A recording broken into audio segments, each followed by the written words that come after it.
I don't know what made me say yes. Maybe the late night text, maybe the way his name still made something shift in my chest, but somehow I agreed to a weekend at the cabin with Liam like it was nothing, like it wasn't going to wreck me. We've been friends since our first year of college, the kind of instant bond that felt like we'd just been waiting to find each other. He was loud where I was quiet, impulsive where I was thoughtful, but we fit.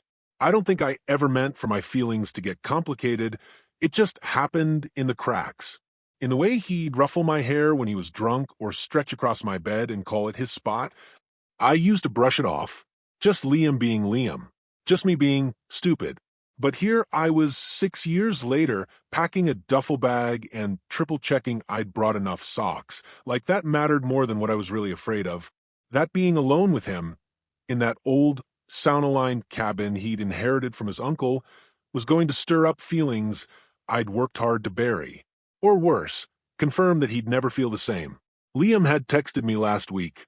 Bro, sauna weekend? Just us. You need it. I need it. Cabin hasn't been used since last fall. Gonna be epic. That was him. Always with the casual bro-s, like we didn't use to sleep 3 inches apart during finals week or split hangovers with whispered jokes on the floor of his kitchen.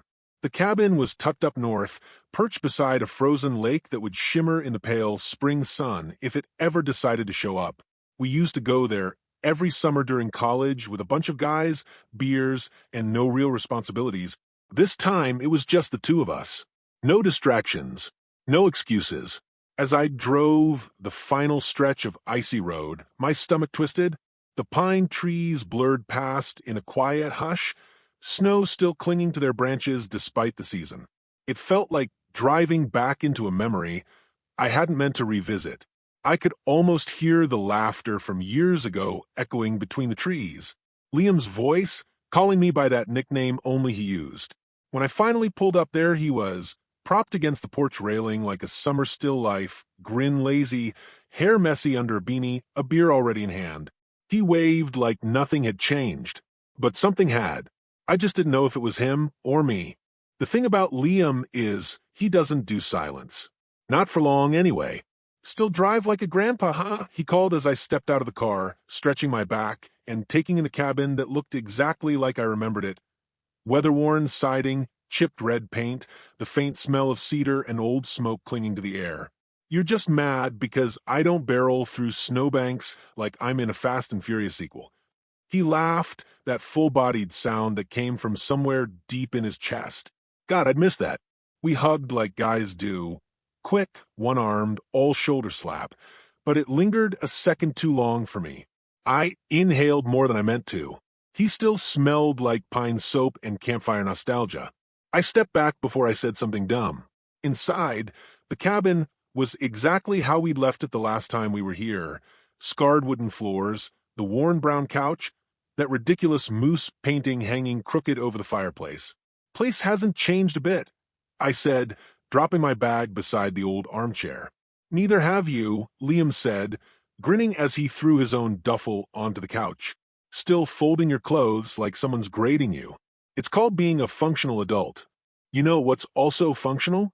Shoving everything in a pile and living your best chaotic life. We unpacked with that easy rhythm we always had. Years of friendship will do that. Turn movements into choreography, jokes into shorthand. He tossed me a bottle of water. I handed him his phone from under the seat cushion. Everything just clicked. We ended up outside chopping firewood, mostly because Liam insisted the sauna needed to heat our sins away. I wasn't sure what sins he thought we had, but I didn't argue. The cold bit at my cheeks while we worked, the snow crunching under our boots, the occasional bark of laughter, when he nearly dropped a log on his foot. You remember the time Nick fell through the ice right out there? He asked, pointing toward the lake, now a flat white canvas under the gray sky. How could I forget? You ran toward him like some kind of Baywatch reject. He chuckled. Save his life. You screamed louder than he did. He nudged me with his shoulder, and I nearly lost my balance. He didn't notice, or maybe he did and just didn't say anything. That was the thing with Liam. He touched without thinking. He existed in other people's space like he owned it. And I used to be able to handle that. Used to. Later, as we set up inside, I realized I'd made a critical mistake. Wait, I said, rifling through my bag. I forgot my sleeping bag. Liam looked up from where he was setting up the old record player. Seriously? I thought I packed it. I always double-check. You? Forget something? He whistled low. Damn, the end times are near. I sighed, embarrassed. I guess I can sleep on the couch with some blankets? Don't be dumb, he said, already pulling his own sleeping bag out. We'll share. It's a double. And you barely take up space anyway. You sleep like a vampire. I laughed too quickly. Sure, yeah, cool. But my heart skipped just once, loudly. That night, as we stood in the steam of the sauna, towels around our waists, the air thick with heat and eucalyptus, Liam leaned back against the wood with his eyes closed. This is the life, he murmured. No deadlines, no emails, no people. You mean aside from me? You don't count, he said easily. You're just part of the silence. The way he said it, casual, almost affectionate, hit something in me. I glanced at him, at the way his damp hair curled slightly at his temples, at the soft pink of heat in his cheeks. His chest rose and fell slowly. I looked away before I lingered too long. But I felt the warmth in my chest, and it wasn't just the sauna. Maybe I was still stupid for coming out here. Or maybe I just wasn't ready to admit why I'd said yes. That night, a snowstorm rolled in without warning. We'd just gotten back from a twilight walk down to the lake's edge. Liam had thrown a snowball at me, missed wildly, and then tried to blame the wind. We were laughing, breath visible in bursts, cheeks flushed and noses red. It felt good, simple, nostalgic, until the wind picked up and the sky turned an eerie kind of gray. By the time we made it inside, the trees were swaying like they were trying to shake free of the storm. The windows rattled. The satellite signal blinked out with a final sputter, and the power followed shortly after. Well, shit, Liam muttered, holding up his phone. No signal either. Classic horror movie setup. I tried to laugh. Guess it's just us, nature, and our rapidly declining body heat. He smirked. Sounds romantic. He said it as a joke. He had to have meant it as a joke, but the word hit me wrong. Or maybe it hit me right, and that was the problem. We lit a few candles. The flickering light painted Liam's face in amber shadows, softening his jaw, catching in his eyes. He looked different like this, quieter, like something unspoken was finally allowed to sit in the room with us. When we finally crawled into the double sleeping bag, I tried to give him as much space as possible. I lay stiffly, facing the wall, arms tucked close. But even still, I could feel the heat of his body beside mine, his leg brushing mine slightly, the soft exhale of his breath against the back of my neck when he shifted. You okay? He asked after a while, his voice low, close. Yeah, I lied. You're all tense. Like physically. I'm sharing a sleeping bag with a human furnace, I muttered. He chuckled and nudged his leg against mine. Relax, man. It's just me. That's exactly the problem, I thought. I stared at the wooden wall of the cabin, the knots in the grain blurring as my thoughts spiraled. I hated how aware I was of every inch of him. The way his arm brushed mine whenever he shifted, the way his voice dipped when he whispered, like we were kids telling secrets under a blanket fort. We laid there in silence, and every second stretched like elastic. I could feel my heartbeat in my throat, in my ears, everywhere. I wanted to shift closer, wanted to press my forehead to his shoulder, let the warmth of him soak through more than just the surface. But I was afraid of what it meant, afraid he'd pull away. Then he spoke again, quieter this time. Do you ever think about back then? He asked. Back when? College. The late nights, the parties, all of us crammed in this place like sardines. I smiled faintly. Of course. You used to make me breakfast at 2 a.m. with Kraft singles and stolen bagels. And you'd judge me silently with those disappointed eyes. Still do. He chuckled, but then it faded. The silence that followed felt heavier than before. Sometimes I miss it, he said. Not just the chaos. I'd know. The closeness. Everyone just belonged. We were in each other's lives constantly. And you, I mean, you were always there. He shifted then, and I felt his hand brush against my forearm under the sleeping bag. It lingered there for just a moment. Not accidental. Not rushed. I still am, I said, voice barely above a whisper. Yeah, he murmured, but it feels different now, doesn't it? I turned slowly to face him, the sleeping bag rustling as we adjusted to fit. Our faces were close. Close enough to count the freckles dusting his nose, to see the flicker of something, maybe uncertainty in his eyes, maybe reflection, maybe something more. It does, I said, heart pounding in my throat. He didn't look away. You ever wonder why? I wanted to answer. I wanted to say yes, and then you, and then always. But fear coiled around my tongue. He sighed, the smallest smile ghosting across his lips. Never mind. I'm just being weird. You're not, I said quickly. Not weird. Just honest. Something passed between us then, like a thread pulled taut. It trembled there, fragile and waiting. His hand moved, hesitating, and then settled lightly on my wrist. His thumb brushed against my pulse, and he must have felt how fast it was. Your heart's racing, he said, too softly. So's yours. We stayed like that, close but not touching, breathing in each other's heat. Every part of me wanted to close the space between us. Just a few inches. But those inches held years of what-ifs and unspoken truths. Liam didn't move away. If anything, his thumb traced small, slow circles over my skin.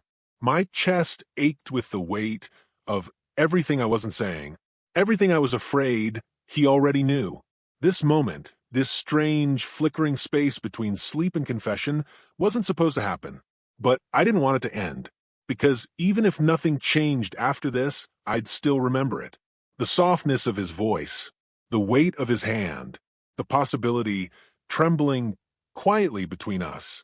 The storm lasted into morning. Snow packed against the windows in uneven drifts, muting the world outside. Inside, everything felt quieter, warmer in a strange way.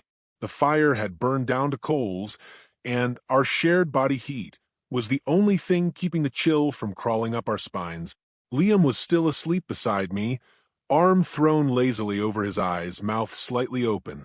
The sleeping bag had twisted around us sometime during the night, pulling us closer than we probably intended. His leg was draped over mine. Our knees touched. My shoulder was pressed against his chest, and his hand, his hand was resting just above my hip, fingers curled loosely in sleep. I didn't move. I couldn't. It was the kind of closeness I'd fantasized about for years, and now it was real, and I was terrified it would end the second he woke up. But he didn't pull away. He stirred a little, exhaled slowly. Then his fingers flexed, just slightly against my side. You're awake, he murmured. Barely. We didn't move. Neither of us seemed to want to. Storm still going, he said. Yeah. Guess we're stuck in here a little longer. Guess so. The silence settled again, but it wasn't awkward. It was heavy in a different way, like the air was waiting for something.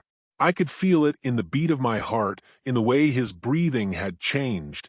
He was too still. I felt you tense last night, he said suddenly, when I touched you. My breath caught. He didn't move his hand, but he didn't tighten it either. I wasn't sure if it was because you were cold or because of me. I turned my head slightly, just enough to meet his eyes. He wasn't hiding. Not like usual. His gaze was steady, curious, but careful. Like he knew we were standing on a ledge. It wasn't the cold, I said quietly. His jaw tensed just a bit. I didn't mean to make you uncomfortable. You didn't. He blinked. Then why? I sat up, slowly, careful not to shake the sleeping bag too much. I stared at the embers in the fireplace, at the faint glow of light behind the snowy windows. I didn't want to react. I didn't want you to notice. Too late. His voice was soft. Too soft. I thought I was good at hiding it. I said, barely above a whisper. All these years. I thought I was keeping it together. Liam sat up too, pulling the sleeping bag up around his waist, mirroring my posture. We sat side by side, not touching, the heat of our conversation finally catching up to the cold. Keeping what together? I exhaled through my nose. My hands were shaking. This, how I feel around you. How I look at you when you're not paying attention. How every time you touch me, I have to pretend it doesn't mean anything. Liam didn't say anything. I kept talking, not because I wanted to, but because if I stopped, I might never start again. I didn't plan for this. You were always just Liam, my friend, my best friend. But then it changed. Somewhere between midnight pancakes and that summer at the lake, and the time you fell asleep on my shoulder during that stupid car ride, it changed. I paused, swallowing the lump in my throat, and I didn't say anything because I thought if I did, I'd lose you. And that scared me more than anything. The silence that followed felt endless. Then I heard it, his inhale. Sharp, thoughtful. Why now, he asked. Because I'm tired, I said, of pretending, of wishing something would happen, and then hating myself when it doesn't. Because last night, when you held my wrist and didn't let go, I let myself believe for half a second that maybe you felt it too. He looked down, his hand curling in the sleeping bag. I didn't know how to say it, he said, finally, because I didn't want to mess it up either. But yeah, I felt it. My head snapped toward him. What? He laughed softly, but it was strained, nervous, real. I'm not great with feelings, he said. You know that. I've been playing the laid-back straight guy role for so long, I kind of forgot it was a role. But with you, it's always been different. I stared at him, afraid to hope, afraid to move. I used to tell myself I was just overattached, that I liked you too much because we clicked, that I touched you because I was just affectionate. But man, I don't touch anyone else the way I touch you. His eyes met mine, something unguarded there now, something unashamed. You make me nervous, he said with a crooked smile. In the good way, in the real way. My chest tightened. My heart was pounding so loud I was sure he could hear it. So, what does this mean? I asked, my voice barely steady. He reached for me, hesitantly, his fingers brushing mine. It means I want to stop pretending too. We sat there for a beat, hand to hand, not quite holding, not quite letting go. Then he leaned forward, slow, like he was afraid I'd vanish. I met him halfway. The kiss was cautious, soft, a question, not a statement. Our lips barely touched at first, like both of us were waiting for the other to pull back. But then I pressed in just slightly, and he responded, and the world shifted. It wasn't a perfect kiss. It was hesitant, full of stops and starts, and too much breath. But it was real, and it was us. Finally, when we broke apart, he didn't pull away. His forehead rested against mine, eyes still closed. Okay, he whispered. Okay. I want to figure this out, he said. Whatever this is. You and me. I smiled, something loosening in my chest I didn't even know had been knotted. Me too.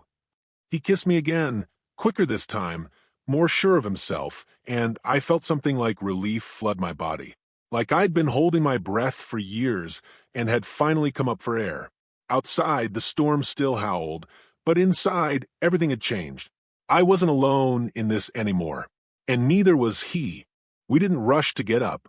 The storm outside was still swirling, but in here it was warm, soft somehow.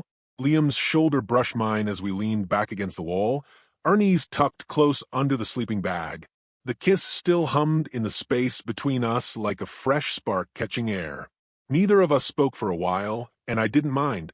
For once, silence didn't feel like a holding pattern. It felt earned, peaceful. Eventually, Liam let out a quiet breath and gave me a sidelong glance. So, that happened. I huffed a laugh. Yeah, it really did. He grinned, looking a little sheepish. Was it weird? Yes, I said deadpan. Terrible. 0 stars. Never doing it again. He nudged my knee with his. Liar. You're right. 4 stars. Lost 1 because your lips were kind of cold. He chuckled and rolled his eyes. It's a cabin in the middle of a snowstorm. You want me to preheat them next time?